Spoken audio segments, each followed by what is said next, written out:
Así que bueno, como pueden ver, bueno, esto es algo interesante, porque empiezan a ver cómo el comunismo tiene sus pros y sus contras. La tercera parte de este manifiesto es literatura socialista y comunista. Así pues, señores, esta es la última parte de este manifiesto, literatura socialista y comunista, tercera parte. Después de leerles partes del fragmento, les iré dando mis interpretaciones y mi opinión. Y con eso habremos terminado. Así pues, parte 1. El socialismo reaccionario. Inciso A. El socialismo feudal. La aristocracia francesa e inglesa, que no se resignaba a abandonar su puesto histórico, se dedicó cuando ya no pudo hacer otra cosa a escribir libelos contra la moderna sociedad burguesa. En la Revolución Francesa de julio de 1830, el movimiento reformista inglés volvió a sucumbir, arrollado por el odiado intruso. Y no pudiendo dar ya ninguna batalla política que fuera seria, no le quedaba más arma que la pluma. Y más también, en la palestra literaria, habían cambiado los tiempos porque ya no era posible seguir empleando el lenguaje de la época de la Restauración. Para ganarse las simpatías, la aristocracia hubo de olvidar aparentemente sus intereses y acusar así a la burguesía, sin tener jamás presente más interés que el de la clase obrera explotada. Y de este modo se daba el gusto de provocar a su adversario y vencedor con amenazas y de musitarle al oído las profecías más o menos catastróficas. Así nació el socialismo feudal, una mezcla de lamento y de eco del pasado y rumor sordo del porvenir. Un socialismo que de vez en cuando asestaba a la burguesía un golpe en medio del corazón con sus juicios sardónicos y acerados, pero que casi siempre movía a risa por su total incapacidad para comprender la marcha de la historia moderna. Con el fin de atraer hacia sí al pueblo, tremolaba el saco del mendigo proletario por la bandera. Pero cuántas veces lo seguía, así el pueblo también veía brillar en las espadas de los caudillos las viejas armas feudales, y se dispersaba esto con una risotada que no tenía contenido en nada, y era bastante irrespetuoso. Una parte de los legitimistas franceses y la joven Inglaterra fueron los más perfectos organizadores de todo este espectáculo. Esos señores feudales que tanto insisten en demostrar que sus modos de explotación no se parecían en nada a los de la burguesía, están olvidando una cosa, y es que las circunstancias y las condiciones en que ellos llevaban a cabo su explotación han desaparecido, y al enorgullecerse de que bajo su régimen no existía el moderno proletariado, ellos no están advirtiendo que esta burguesía moderna, que tanto abominan u odian, es un producto históricamente necesario del orden social que ellos tenían. Por lo demás, no se molestan gran cosa en encubrir el sello reaccionario de sus doctrinas, y así se explica que su más rabiosa acusación contra la burguesía sea precisamente el crear y fomentar bajo su régimen una clase que está llamada a derruir todo el orden social que ha sido heredado. Lo que más reprochan a la burguesía no es el engendrar un proletariado, sino el engendrar un proletariado revolucionario. Y por eso en la práctica están siempre dispuestos a tomar parte en todas las violencias y las reprensiones contra la clase obrera, y en la prosaica realidad se resignan, pese a todas las retóricas ampulosas, a recolectar también los huevos de oro y a trocar la nobleza, el amor y el honor caballerescos por el vil tráfico en la lana, la remolacha y el aguardiente. Como los curas van siempre del brazo de los señores feudales, no es extraño que con este socialismo feudal se venga a confluir también el socialismo clerical. Nada es más fácil que dar al ascetismo cristiano un barniz socialista. ¿No combatió también el cristianismo contra la propiedad privada y contra el matrimonio y contra el Estado? ¿No predicó frente a las instituciones la caridad y la limosna y el celibato y el castigo de la carne y la vida monástica y la iglesia? El socialismo cristiano es el hisopaso con el que el clérigo bendice y el despacho de aristócratas se hace. Inciso B. El socialismo pequeño burgués. La aristocracia feudal no es la única clase derrocada por la burguesía, la única clase cuyas condiciones de vida han venido a oprimir y a matar la sociedad burguesa moderna. Recuérdenlo, la aristocracia feudal no es la única clase derrocada por la burguesía, la única clase cuyas condiciones de vida ha venido a oprimir y matar la sociedad burguesa moderna. Hay partes en este manifiesto que yo repito, pero es importante para que se pueda quedar clarificado. Aquí, en la parte anterior, si se dan cuenta, acaban de comparar el cristianismo y a Jesucristo y a sus discípulos y apóstoles y a su obrar con el simplismo, el sincretismo y el esclavismo del socialismo, que no es otra forma de otra cosa sino una máscara del comunismo. Pero vamos a continuar con esto. El socialismo pequeño burgués. La aristocracia feudal no es la única clase derrocada por la burguesía, la única clase cuyas condiciones de vida ha venido a oprimir y matar la sociedad burguesa moderna. Los villanos medievales y los pequeños labriegos fueron los precursores de la moderna burguesía, y en los países en que la industria y el comercio no han alcanzado un nivel suficiente de desarrollo, esta clase sigue vegetando al lado de la burguesía ascensional. Y en aquellos otros países en que la civilización moderna alcanza un cierto grado de progreso, ha venido a formarse una nueva clase pequeño burguesa que flota entre la burguesía y el proletariado, y que si bien gira constantemente en torno a la sociedad burguesa como satélite suyo, no hace más que brindar nuevos elementos al proletariado, precipitándose a éste por la concurrencia. Al desarrollarse así la gran industria, llega un momento en que esta parte de la sociedad moderna pierde su substantividad y se ve suplantada en el comercio, en la manufactura, en la agricultura, en los capataces y en los domésticos. En países como Francia, en que la clase labradora representa mucho más de la mitad de la población, era natural que ciertos escritores, al abrazar la causa del proletariado contra la burguesía, tomaran por norma para criticar el régimen burgués los intereses de los pequeños burgueses y los campesinos, simpatizando por la causa obrera con el ideario de la pequeña burguesía.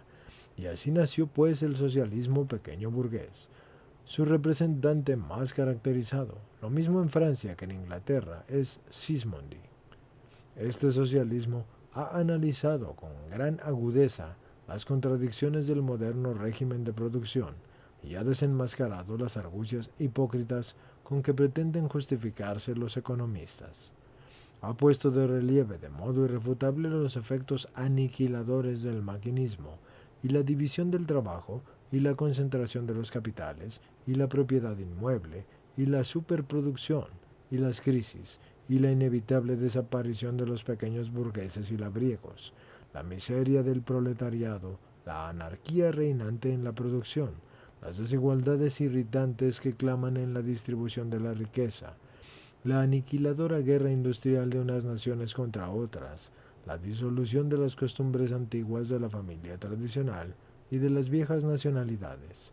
Pero en lo que atañe ya a sus fórmulas positivas, este socialismo no tiene más aspiración que restaurar los antiguos medios de producción y de cambio, y con ellos el régimen, que es el régimen tradicional de propiedad, y la sociedad tradicional, cuando no pretende volver a encajar por la fuerza los modernos medios de producción y de cambio dentro del marco del régimen de la propiedad que hicieron y que forzosamente tenían que hacer saltar. En uno y otro caso, peca a la par de reaccionario y de utópico.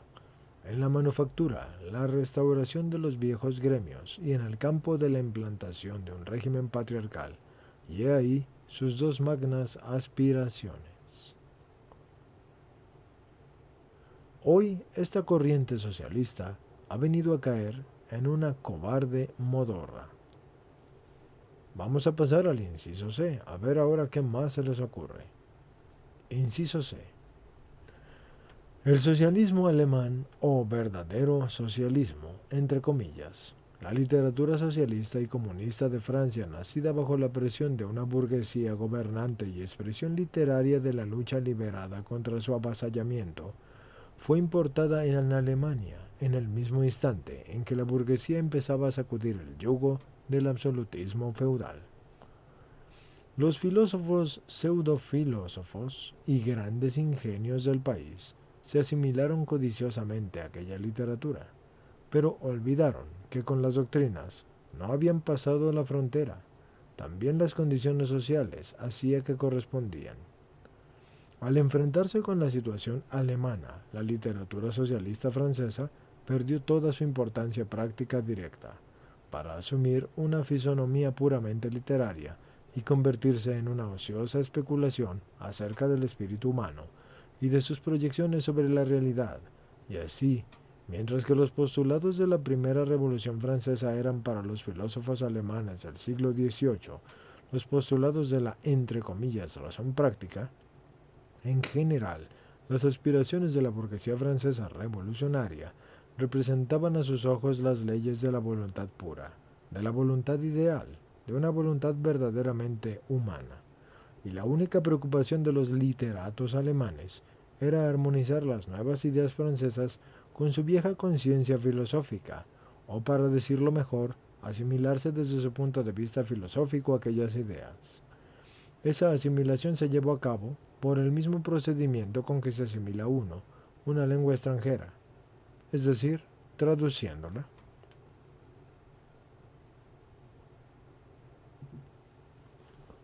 Ahora, señores, vamos a hablar sobre mis opiniones sobre el fragmento que acabo de leerles. Les recuerdo que es el último fragmento del manifiesto. Por eso he decidido que los fragmentos del manifiesto, que son algo largos y políticamente aburridos, porque seamos francos, a la mayoría nos aburre la política. Digo nos aburre porque a mí también me aburre a veces. Es interesante, pero es aburrida.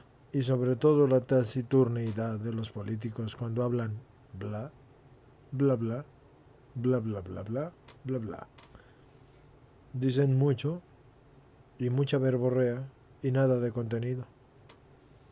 Son especiales para decir mucho y no decir nada. Pero en fin, hablando sobre lo que dice este fragmento de este manifiesto. Bien, pues es sobre la literatura socialista y comunista. Específicamente se refiere a tres corrientes del socialismo que se desarrollaron en diferentes contextos históricos y geográficos. El socialismo reaccionario, el socialismo pequeño burgués y el socialismo alemán o verdadero socialismo. A continuación, yo les ofrezco un resumen de esas tres corrientes y les recuerdo que esto es mi opinión. Primero hablemos del socialismo reaccionario, que es lo mismo que el socialismo feudal. Esta corriente surge en la aristocracia francesa e inglesa después de ser derrocada por la burguesía en la Revolución Francesa y otros movimientos. Es decir, por ejemplo, el movimiento reformista, porque se caracteriza por su lamento sobre la pérdida de los privilegios y su crítica a la sociedad burguesa desde una perspectiva feudal. ¿Por qué? Porque los feudales iban a perder sus derechos y los burgueses iban a tener más dinero y más derechos. Ahora, el segundo punto del socialismo reaccionario es el socialismo clerical, porque los curas a menudo se alinean con los señores feudales. En esta corriente, el socialismo feudal se combina con aspectos del cristianismo y sin embargo en la práctica están dispuestos a practicar en la reprensión contra la clase obrera. Y sí, nos referimos también a los sacerdotes, porque también hay sacerdotes que son sacerdotes por puro interés, no porque en realidad tengan la vocación de ser sacerdote. Un sacerdote no es hecho por la sotana, que es lo mismo que decir que el hábito no hace al monje. Hay sacerdotes a los que les gusta ser flojonazos y ni siquiera hacen correctamente lo que es el rito de la Sagrada Eucaristía.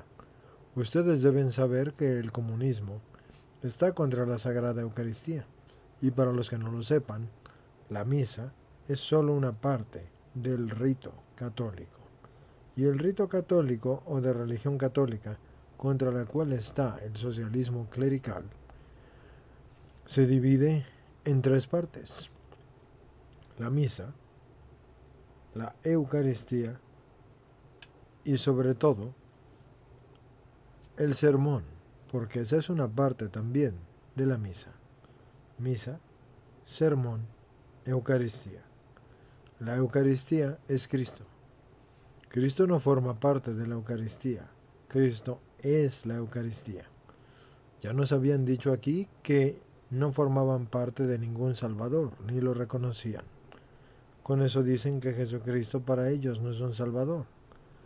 Yo siempre digo, si tienes un maestro que es creador, y ese creador te ha hecho, y debes responderle a él, es mejor responderle a tu maestro que te creó y sabes lo que haces y sabe cómo te hizo, que responderle a dos.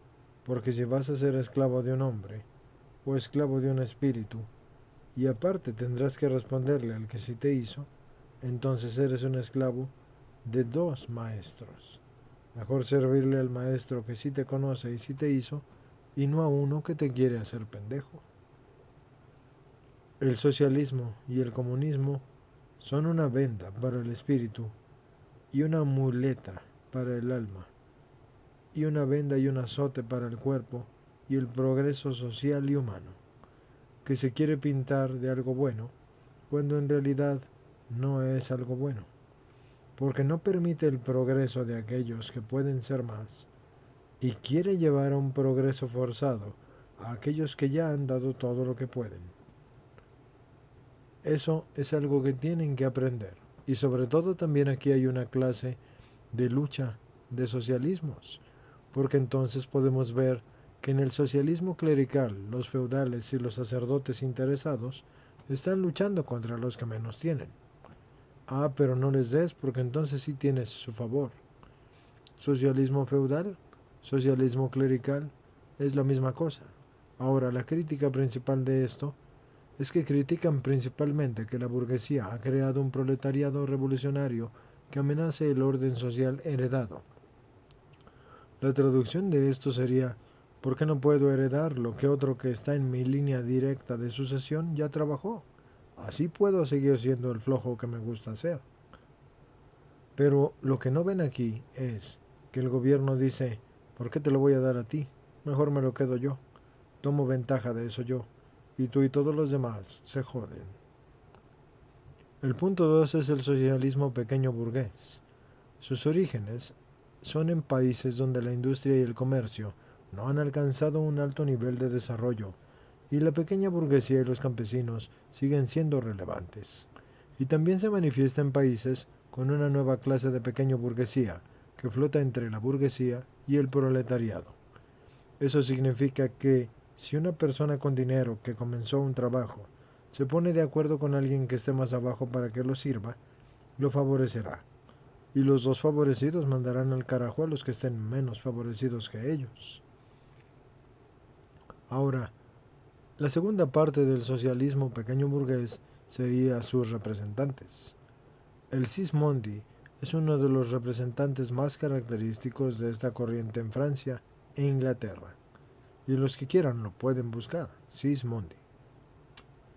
Y la tercera parte del socialismo pequeño burgués sería su enfoque, porque se centra en criticar las contradicciones del régimen de la producción burguesa y los efectos negativos del maquinismo y la división del trabajo, así como la concentración de capitales y la propiedad inmueble. Esto identifica problemas como la superproducción, las crisis económicas, las desigualdades y, por sobre todas las cosas, la distribución de la riqueza, que es lo que yo ya les decía. Unos pocos tienen la riqueza, unos pocos tienen el poder, unos pocos tienen la decisión, y los demás caminan como esos pocos quieren. El que pueda dar más no lo dará, porque llegará al tope donde ellos quieren, y el que pueda dar menos tendrá que forzarse a dar más, porque tiene que ser igual que todos. Nadie podrá destacar por encima de otro, ni tener más que otro, pero el gobierno sí lo tendrá. Y si ustedes creen que eso no es así, volten a ver la República Popular China. Miserables comunistas desgraciados. Así es como viven. Ahora, en cuanto a la cuestión de las soluciones. Propone a menudo la restauración de viejas formas de producción y propiedad, como los gremios en la manufactura o el régimen patriarcal en la agricultura. Y todo esto es el socialismo pequeño burgués. Seguimos todavía con el comunismo y el socialismo. Es una pequeña diferencia y una gran máscara que se quiere vestir de sociedad, pero no es otra cosa que lo que unos pocos quieren. El capitalismo permite que la gente crezca, pero bueno, mientras el hombre no obedezca los mandamientos de Dios, ¿qué pueden esperar? El que no conoce a Dios, a cualquier imbécil se le hinca. Ahora, vamos a pasar a la siguiente parte, el socialismo alemán o verdadero socialismo. Su contexto se desarrolla en Alemania y se caracteriza por la asimilación de las ideas socialistas y comunistas, que son francesas por parte de filósofos y de intelectuales alemanes. En cuanto a su filosofía, los filósofos alemanes intentan armonizar las nuevas ideas francesas con su tradición filosófica, transformando estas ideas en una especulación intelectual más que en un movimiento práctico, y se preocupan por conciliar las nuevas ideas con su propia filosofía. Y en cuanto al impacto práctico limitado, a diferencia de las revoluciones y los movimientos prácticos en Francia, la literatura socialista alemana tiene un impacto más limitado en la transformación de la sociedad. En resumen, estos tres tipos de socialismo representan diferentes reacciones y aproximaciones a las transformaciones sociales y económicas inducidas por la revolución industrial y el auge de la burguesía en el siglo XIX, y cada uno de ellos tiene su propia perspectiva sobre cómo abordar los problemas sociales y económicos de la época. Otro de los puntos sería el socialismo utópico. Sus orígenes son que se desarrolló en paralelo al socialismo científico y en algunos casos precedió a ese último. Sus exponentes más conocidos incluyen a Henry de Saint-Simon, Charles Fourier y Robert Owen. El enfoque del socialismo utópico, a diferencia del socialismo científico, es que no se basaba en el análisis materialista de la historia o en leyes económicas específicas. En su lugar se centraba en la elaboración de modelos ideales de sociedades futuras, basadas en la cooperación y la justicia. En cuanto al socialismo utópico y sus soluciones, los utopistas proponían soluciones idealizadas, como comunidades cooperativas en las que los trabajadores compartirían la propiedad y los beneficios de la producción de una manera equitativa. Y en cuanto al socialismo utópico y sus críticas, aunque sus ideas eran idealistas y carecían de un fundamento científico sólido, el socialismo utópico sí contribuyó al desarrollo del pensamiento socialista y a la creación de comunidades experimentales. Sin embargo, a menudo se considera que esas propuestas carecían de una viabilidad práctica. El siguiente punto sería el socialismo científico, o lo que llamamos comúnmente marxismo. Sus orígenes son que también es conocido como marxismo porque se desarrolló principalmente a partir de la obra que les estoy leyendo actualmente, de Karl Marx y de Friedrich Engels, y se basa en un análisis materialista de la historia y la economía. Eso es esto, el manifiesto del Partido Comunista. El enfoque de esto es, en lugar de basarse en la utopía o la moralidad, el marxismo se centra en el estudio de las relaciones de clase y la lucha de las clases en la sociedad capitalista. Proporciona una explicación científica de la explotación y las desigualdades. Sus soluciones son que propone la abolición de la propiedad privada, de los medios de producción y la transición hacia una sociedad comunista en la que los recursos se posean y se administren colectivamente, sin clases sociales. Nadie puede ser más, nadie puede ser menos, nadie puede tener más, nadie puede tener menos y nadie puede tener nada. Todo es de todos y nada es de nadie. No parece algo muy bonito, ¿cierto? Su crítica. Aunque el marxismo ha tenido una influencia significativa en la teoría y la política, también ha sido objeto de crítica y controversia. Algunos argumentan que su aplicación práctica en el siglo XX condujo a los regímenes autoritarios y totalitarios. ¿Qué les he dicho? República Popular China, a ciertas partes actuales de Rusia, cosas así por el estilo, y en este tiempo. La siguiente cosa sería el anarquismo, que también es una forma de socialismo, y por ende es una forma de comunismo. Entonces, anarquismo. Sus orígenes son: es un movimiento que aboga por la abolición total del Estado y la autoridad, así como por la creación de sociedades basadas en la cooperación y la autonomía individual y comunitaria. Sus raíces se encuentran en el pensamiento de pensadores como Pierre, Joseph Proudhon y Mikhail Bakunin. Su enfoque es el anarquismo. Su enfoque es que, a diferencia del socialismo científico, los anarquistas rechazan la idea de una transición a través del Estado hacia una sociedad comunista. Ellos buscan la abolición inmediata del Estado y la abolición inmediata de la propiedad privada. El anarquismo propone soluciones como la autogestión, la toma de decisiones directa por parte de las comunidades y los trabajadores, sin jerarquías ni autoridades. Y en cuanto a la crítica del anarquismo, ha sido criticado por su enfoque en la destrucción del Estado, sin una estrategia clara para lograr una sociedad sin clases, y por la posible falta de la organización efectiva en la ausencia de un gobierno, porque en ellos no hay gobierno. En resumen, estas cuatro corrientes del pensamiento socialista representan diversas perspectivas sobre cómo abordar las cuestiones sociales y económicas. El socialismo utópico y el científico se centran en la transformación de la sociedad a través de análisis científicos o modelos ideales, mientras que el anarquismo busca la abolición inmediata del Estado y la autoridad. Cada una de estas corrientes ha influido en el historial del pensamiento político y en los movimientos sociales. Ahora viene la siguiente parte del fragmento de este manifiesto, señores. Recuerden, les estoy leyendo Socialismo y Comunismo. Es el tercer fragmento y último fragmento de este manifiesto del Partido Comunista.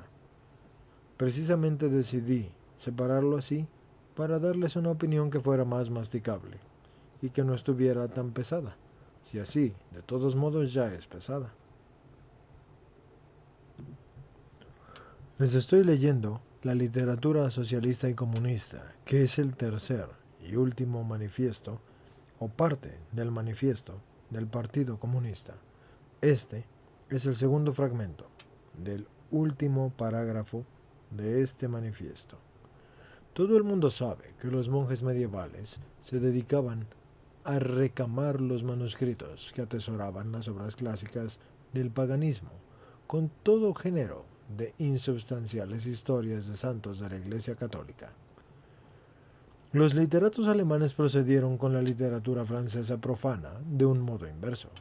Lo que hicieron fue empalmar sus absurdos filosóficos a los originales franceses. Y así, donde el original desarrollaba la crítica del dinero, ellos pusieron expropiación del ser humano. Donde se criticaba el Estado burgués, pusieron abolición del imperio, de lo general abstracto, y así por el estilo. Esta interpelación de locuciones y de galimatias fueron las doctrinas filosóficas francesas, y esto fue bautizado con el nombre de filosofía del hecho, o verdadero socialismo. Ciencia alemana del socialismo, fundamentación filosófica del socialismo, y otros semejantes. Y de este modo la literatura socialista y comunista francesa perdía toda su virilidad, y como en manos de los alemanes no expresaba ya la lucha de una clase contra otra clase, el profesor germano se hacía la ilusión de haber superado el parcialismo francés. A falta de verdaderas necesidades, pregonaba la de la verdad, y a falta de los intereses del proletariado, mantenía los intereses del ser humano, del hombre en general, de ese hombre que no reconoce clases y que ha dejado de vivir en la realidad para transportarse al cielo vaporoso de la fantasía filosófica. Sin embargo, este socialismo alemán, que tomaba tan en serio sus desmayados ejercicios escolares y que tanto y tan solemnemente trompeteaba, fue perdiendo poco a poco su pedantesca inocencia. En la lucha de la burguesía alemana y principalmente de la prusiana contra el régimen feudal y la monarquía absoluta, el movimiento liberal fue tomando un cariz más serio. Esto deparaba al verdadero socialismo la ocasión apetecida para oponer al movimiento político las reivindicaciones socialistas y para fulminar los consabidos anatemas contra el liberalismo y contra el Estado representativo y contra la libre concurrencia burguesa y contra la libertad de la prensa y la libertad de la igualdad y el derecho burgués o los derechos burgueses, predicados así ante la masa del pueblo, que con este movimiento burgués no saldría ganando nada y sí perdiendo mucho. El socialismo alemán se cuidaba de olvidar oportunamente que la crítica francesa, de la que no era más que un eco sin vida, presuponía la existencia de la sociedad burguesa moderna, con sus peculiares condiciones materiales de la vida y su organización política adecuada, y sus supuestos previos, ambos en torno a los cuales giraba precisamente la lucha en Alemania. Este verdadero socialismo les venía al dedillo a los gobiernos absolutos alemanes, con toda su corte de clérigos y de maestros de escuela, y de hidalguelos raídos, y de cagatintas, pues les servía de espantapájaros contra la amenazadora burguesía, y era una especie de melifluo y un complemento a los feroces latigazos y a las balas del fusil con que esos gobiernos recibían los levantamientos obreros. Pero el verdadero socialismo, además de ser, como lo vemos, un arma en manos de los gobiernos contra la burguesía alemana, encarnaba de una manera directa un interés reaccionario, el interés de la baja burguesía del país, la pequeña burguesía heredada del siglo XVI y que desde entonces no había cesado de aflorar bajo diversas formas y modalidades, constituye en Alemania la verdadera base social del orden vigente. Conservar esta clase es conservar el orden social imperante del predominio industrial y político de la burguesía, y así se teme la ruina segura, tanto por la concentración de los capitales, porque esto significa, como por el hecho de la entraña de la formación de un proletariado revolucionario. El verdadero socialismo venía a cortar de un tijeretazo, o así se imaginaba, las dos alas del peligro, y por eso es que se extendió por todo el país como una verdadera epidemia. El ropaje ampuloso en que los socialistas alemanes envolvían al puñado de los huesos de sus verdades eternas era un ropaje tejido con hebras especulativas y bordado con las flores retóricas de su ingenio. Estaba empapado de niebla melancólica y de romántica, y hacía todavía más gustosa la